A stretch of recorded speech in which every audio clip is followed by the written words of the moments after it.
Once upon a time, near a big forest, lived a woodcutter with his wife and 2 children. When does the fairy tale become a nightmare?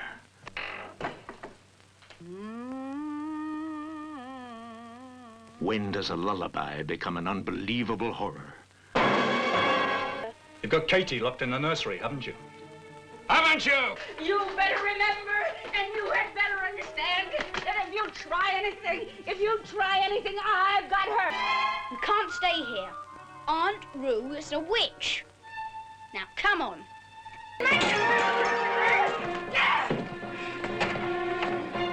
Where does fearful illusion end and frightful reality begin?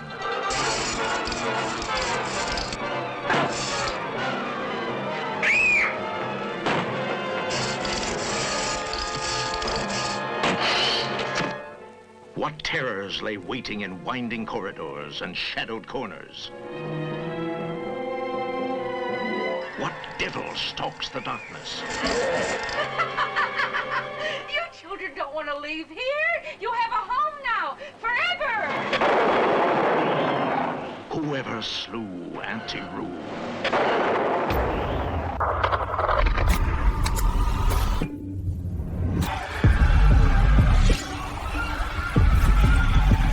Are you ready to press play?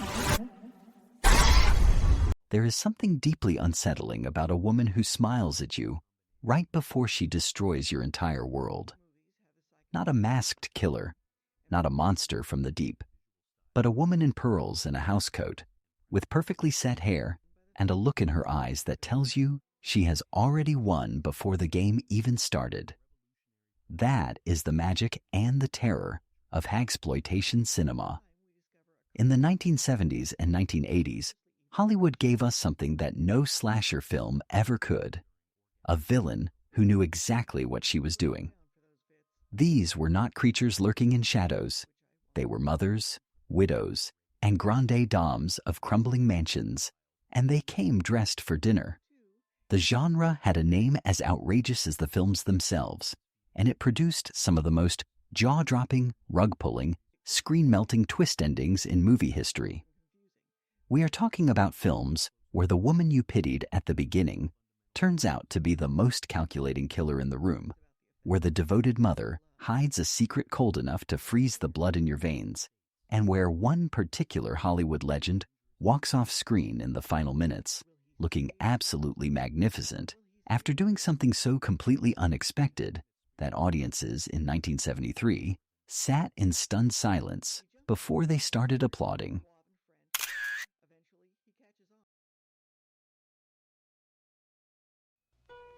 Everyone has a love that's hard to forget. But for Louise Elmore, it's impossible. He disappeared the day we were to be married. He left you on your wedding day? I didn't say that. Disappeared. There is a difference. Because she is trapped in the horror of her father's twisted mind. I have never heard you say a kind word to me. I've never even seen you smile. And what once was love Your name is Robert. It's 1960, and we're in love. has become torment. Carrie Snodgrass, in her finest performance since Diary of a Mad Housewife, is a woman caught in the grip of a psychotic nightmare.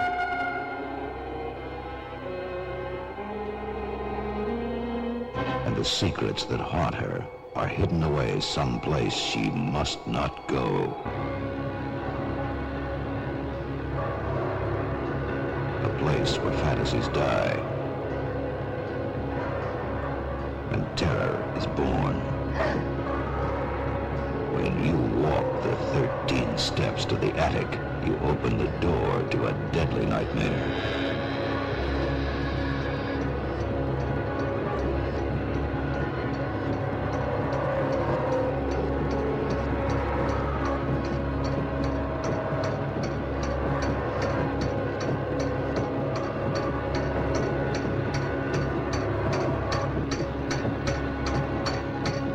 What is the unthinkable terror waiting in The Attic.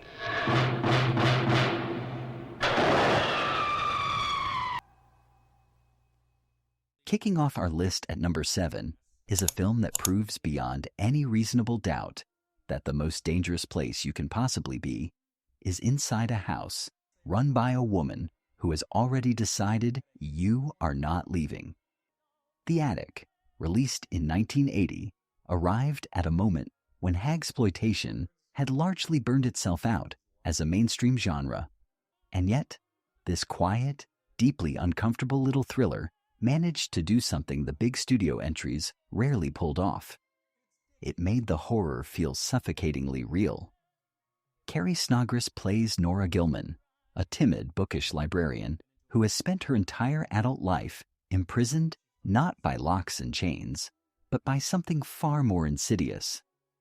Her father, a wheelchair-bound tyrant played with gleeful menace by Ray Milland, has kept her emotionally captive for decades, ever since the man she was supposed to marry disappeared on their wedding day and never came back. Nora has convinced herself that her fiancé simply vanished, and she clings to that belief the way a drowning person clings to driftwood.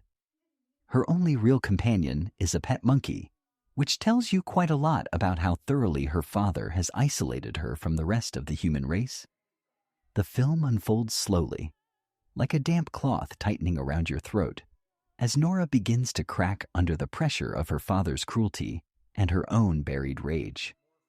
The twist that lands in the final act is the kind that reframes every single scene you watched before it. What is hiding in that attic is not a ghost, not a monster, and not a secret from a stranger. It is something far closer, far older, and far more devastating than anything the film has hinted at in its first hour. When the truth about her missing fiancé finally surfaces, Nora's quiet spiral into madness suddenly makes a horrible, perfect kind of sense. The film does not scream its revelation at you. It whispers it, and somehow that is so much worse. The Attic never found the audience it deserved on its original release, getting buried under the avalanche of slasher films that were dominating screens in 1980. It has since been rediscovered by cult horror fans who recognize it as one of the more psychologically layered entries in the entire Hagsploitation catalog. A film where the real monster is grief, and the real prison has no walls. Coming in at number 6 is a film that took one of the most famous names in Hollywood history and turned her into something that audiences were absolutely not prepared for. The Killing Kind, released in 1973 and directed by the master of Hagsploitation atmosphere, Curtis Harrington, is a slow-burning psychological thriller that wraps its horrors in the most deceptively ordinary setting imaginable. A sunny, pleasant-looking boarding house in suburban Los Angeles. Ann Sothern plays Thelma Lambert, a former dancer who now runs that boarding house and devotes every waking hour to her son Terry, a young man who has just been released from prison after serving time for a crime he was forced into against his will. On the surface, Thelma is the picture of devoted motherhood. She brings Terry glasses of chocolate milk. She frames photographs of him around the house. She calls him her whole world with a warmth that starts out touching and gradually becomes something you cannot quite name, but cannot stop watching. Sothern plays her with such precise, controlled tenderness that you spend most of the film genuinely unsure whether she is a loving mother pushed to her limits or something altogether darker. Ruth Roman appears as the attorney who failed to defend Terry, and the film uses her presence to excellent effect as the tension between past and present begins to pull the story toward its breaking point. What makes The Killing Kind so effective is how methodically it builds the portrait of a household where love has curdled into something possessive and airless. Terry is a deeply troubled young man, and the film is honest about that, but Harrington keeps tilting the camera back toward Thelma, suggesting that whatever Terry has become, she has had a great deal to do with it. The boarding house feels less like a home and more like a terrarium, with Thelma as the keeper and everyone else as something to be observed and controlled. The twist in the final act arrives not as a single shocking moment, but as a dawning, creeping realization about just how far a mother's so-called love can reach. By the time the last scene plays out, the film has quietly revealed that the most unsettling presence in every frame was never the troubled young man at all. It was the woman who smiled at him from across the room and called him her everything.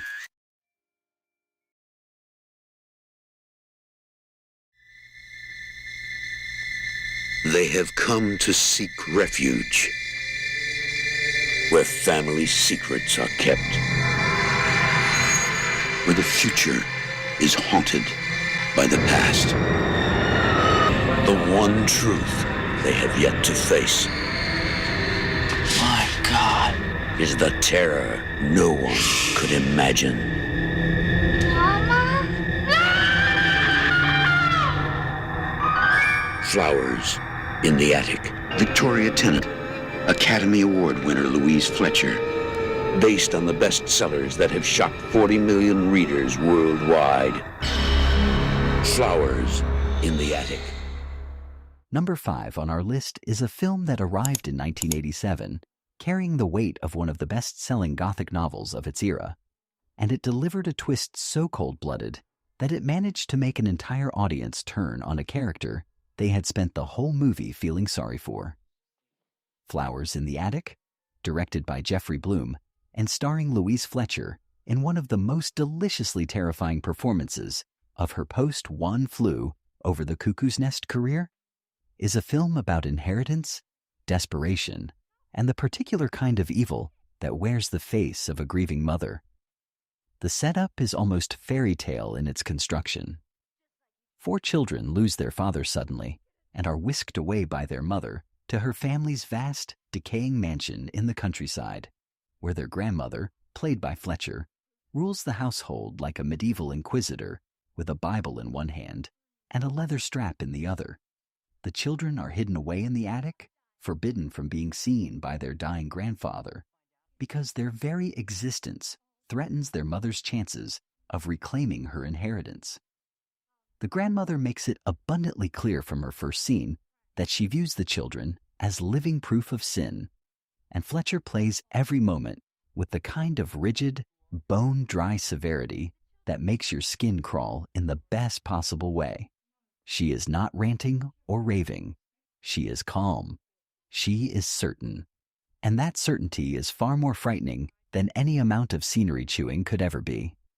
What the film builds toward, with genuine patience and craft, is the revelation that the real monster of the story is not the grandmother the children have feared from the beginning. It is their own mother, the woman who promised them it would only be a short while, the woman who kissed their foreheads and told them everything would be fine. The twist exposes her transformation from victim to villain so completely that every reassuring smile she offered earlier in the film retroactively becomes something sinister. She was not a desperate woman making impossible choices. She was a woman making very deliberate ones. Louise Fletcher's grandmother has become one of the great underappreciated villains of 1980s horror, a figure so controlled and so certain of her own righteousness that she achieves something genuinely rare on screen. She makes religious conviction feel like the most terrifying force in any room she enters.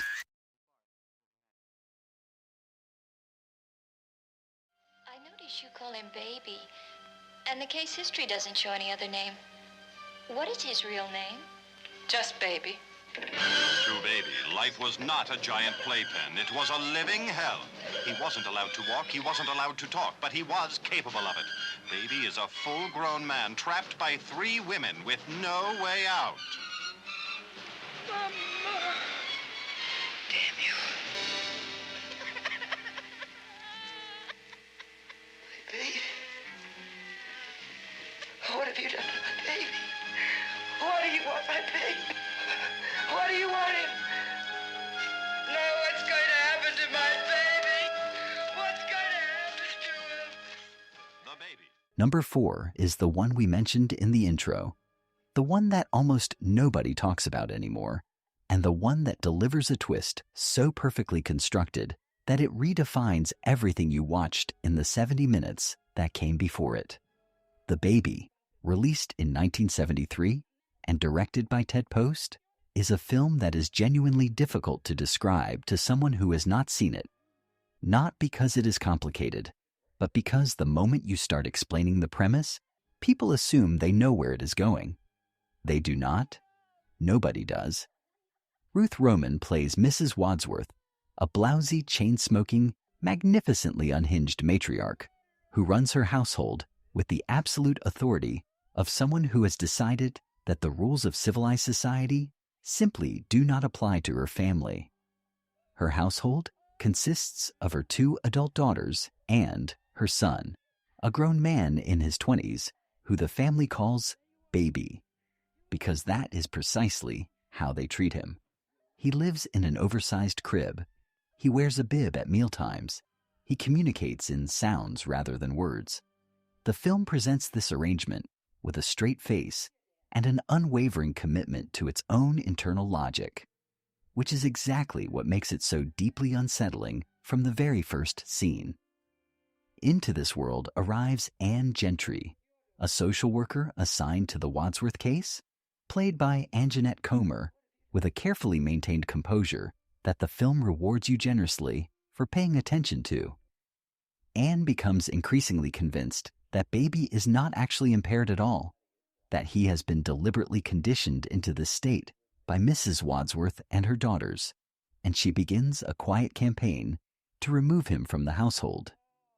The tension between Anne and Mrs. Wadsworth crackles with genuine menace, 2 women circling each other with the polite viciousness of people who both know exactly what is at stake.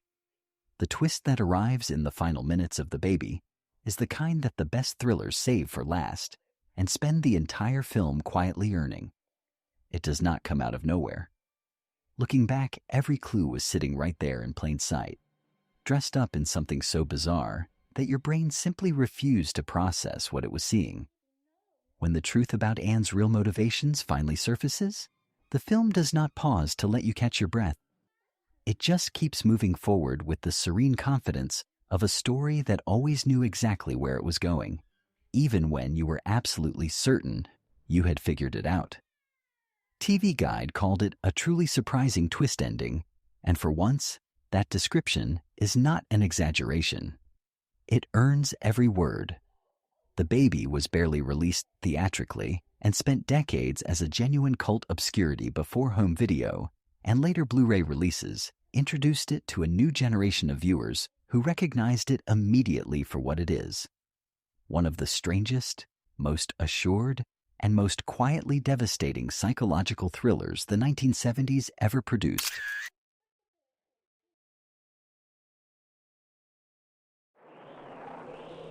Once upon a time, near a big forest, lived a woodcutter with his wife and 2 children. When does the fairy tale become a nightmare?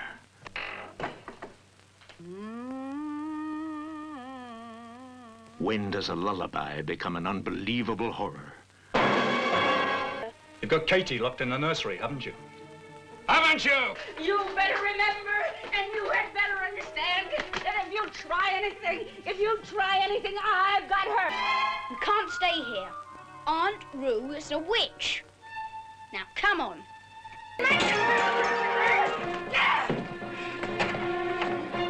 Where does fearful illusion end and frightful reality begin?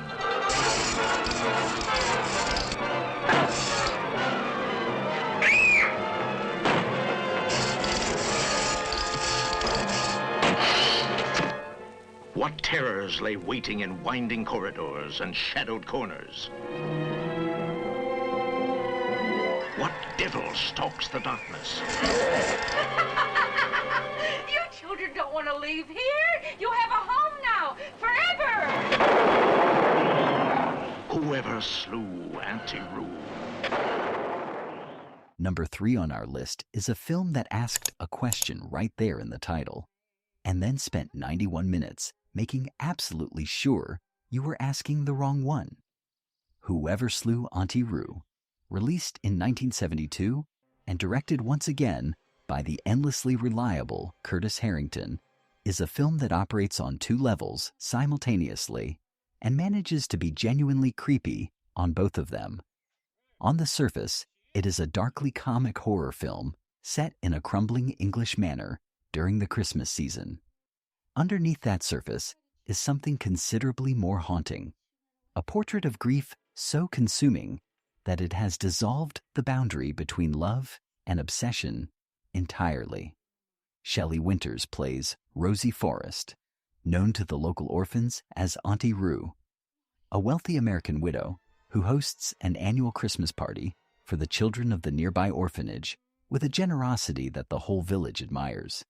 She is warm and theatrical and larger than life, exactly the kind of eccentric rich benefactress that shows up in children's stories as the magical exception to a hard world. Winters throws herself into the role with the kind of fearless, full-throated commitment that made her one of the great screen performers of her generation, and she is having an absolutely spectacular time. The manor itself is dressed like a fever dream version of Christmas, all flickering candlelight and dark corridors and rooms that feel just slightly too large for comfort. What the village does not know, and what the film reveals with the precision of a surgeon removing a bandage, is what Auntie Rue keeps in the locked nursery at the top of the house. Her daughter died years ago, and Rue has never accepted that death in any meaningful sense. She conducts seances to speak with the child. She keeps the nursery exactly as it was, and the thing she has preserved up there in that room is not a memory. When two uninvited orphan siblings, Christopher and Katie, sneak into the Christmas party, and Rue catches sight of Katie's face, the film shifts into something altogether more dangerous. The resemblance to her dead daughter is enough to tip Rue's already fragile grip on reality completely over the edge. The genius of the film's construction is the way it weaves the Hansel and Gretel fairy tale through the plot so organically that by the time you reach the ending, you realize the whole story was the fairy tale, retold with a sympathy for the witch that the original never bothered to extend. The twist of whoever slew Auntie Rue is not a single revelation, but a gradual reframing, and the question posed by the title turns out to have an answer that is far more complicated and far more melancholy than anything you anticipated when the film began.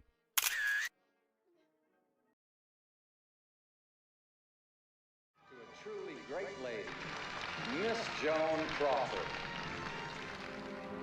You know what's missing in my life? Come on, you've got everything you want. No, I don't. I want a baby. Out of the question.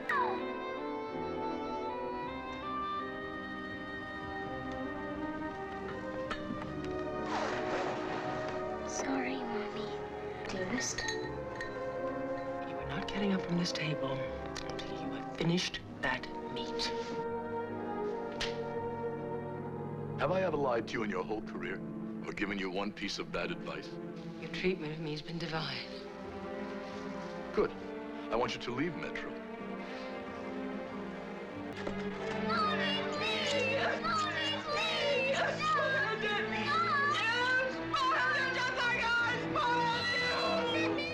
Mayor should know the price I pay. Truth is, you're getting old.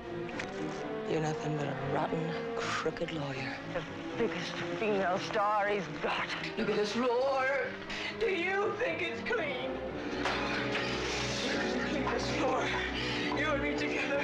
Screwed up. Look at that.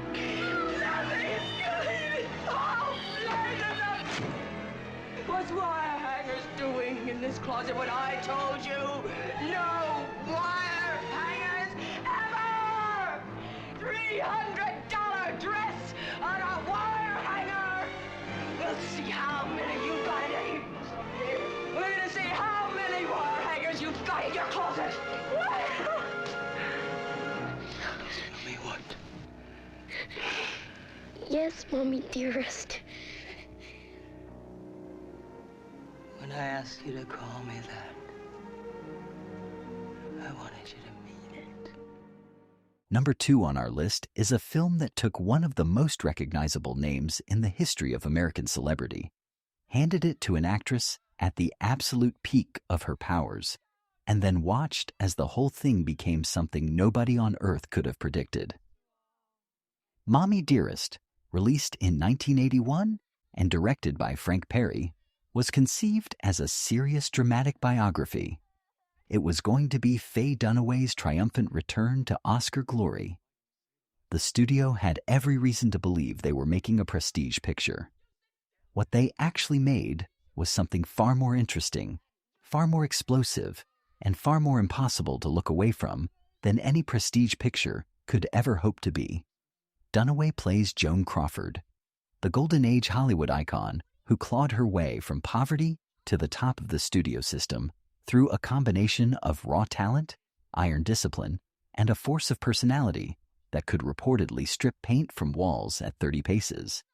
The film is based on the memoir written by Crawford's adopted daughter, Christina, who alleged that behind the glamorous public image lived a woman of terrifying volatility, a mother who demanded perfection from her children with the same relentless intensity she brought to everything else in her life. Dunaway inhabits Crawford not as an imitation, but as a full-body possession, transforming herself physically and vocally into something that occupies a fascinating space between biographical portrait and controlled detonation.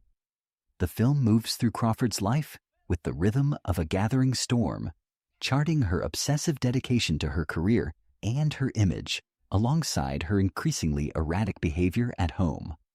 Dunaway plays every scene at a pitch just slightly above what you expect, and the cumulative effect is extraordinary.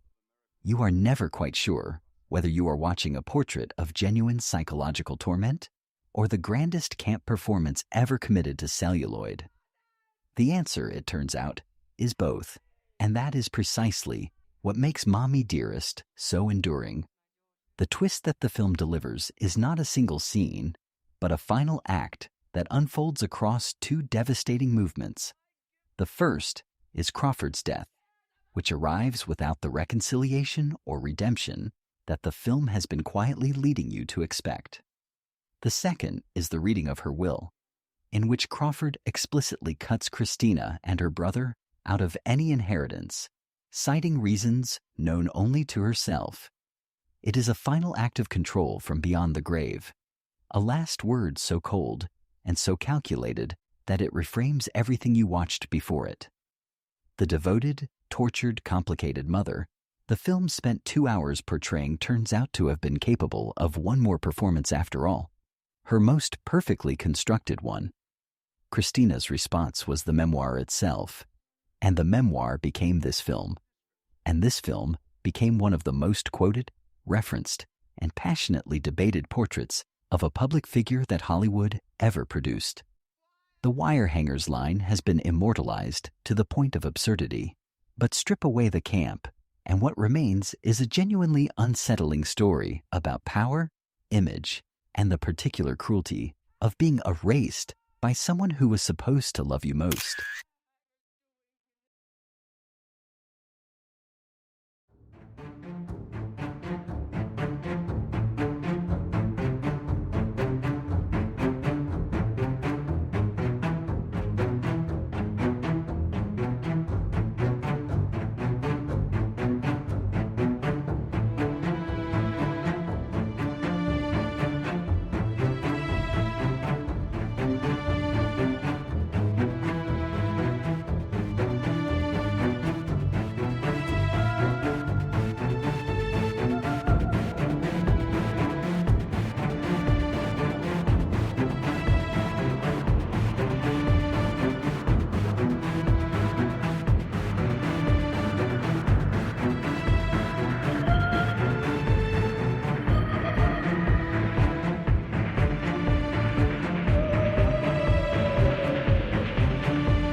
And here we are at number 1, and if you have been with us this far, you deserve to know that this pick is going to stay with you.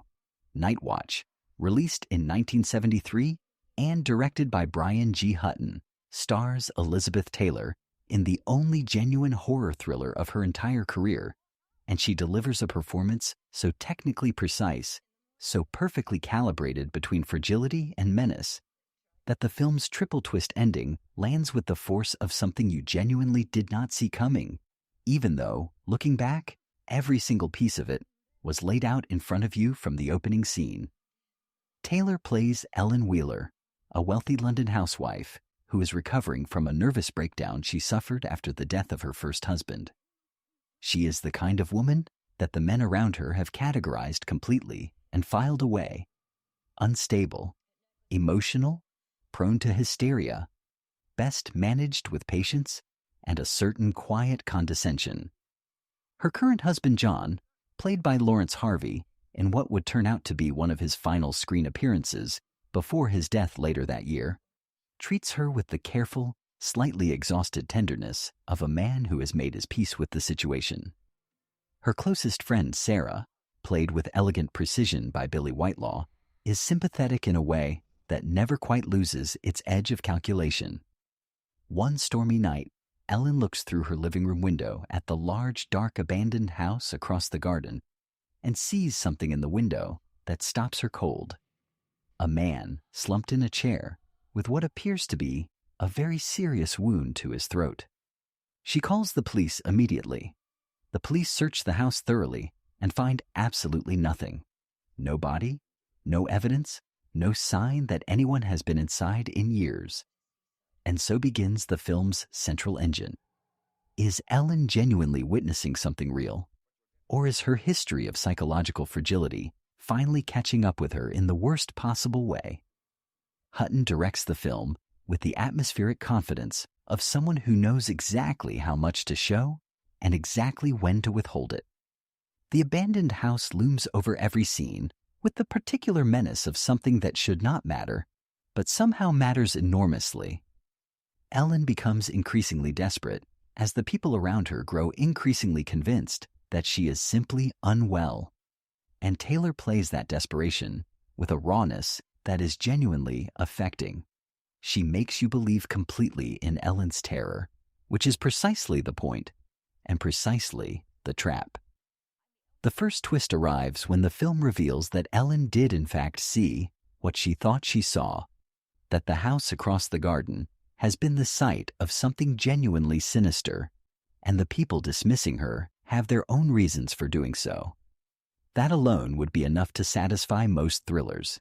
But Night Watch is not most thrillers.